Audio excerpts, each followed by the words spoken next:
Allez-y.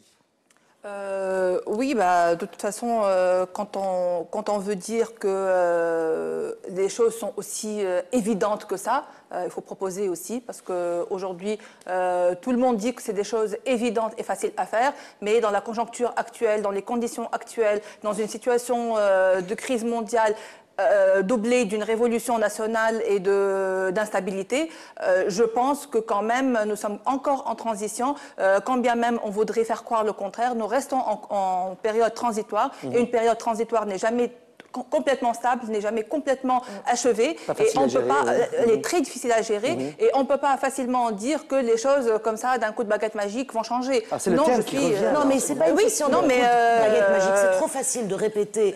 C'est pas à coup de Excusez-moi, je ne vous ai pas coupé, donc laissez-moi finir quand même, parce que là, ce qu'on a l'impression, c'est que de toute façon, quand la Troïka ou le gouvernement ou tel ministre fait quelque chose, c'est toujours faux, point barre.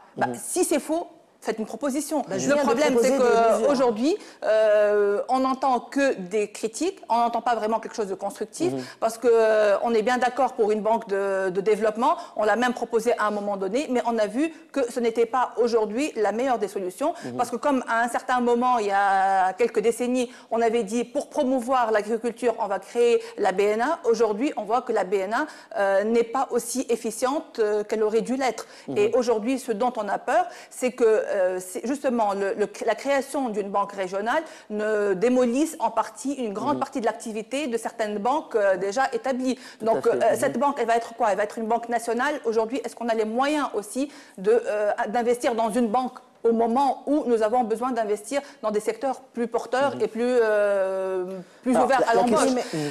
Donc le débat y est, la question n'a jamais été complètement occultée, elle a toujours été débattue, la question est à l'étude, donc aujourd'hui, oui, on pourrait éventuellement faire ce genre d'investissement, mais il faut vraiment faire une étude plus sérieuse et plus approfondie pour voir quelles en seraient les conséquences.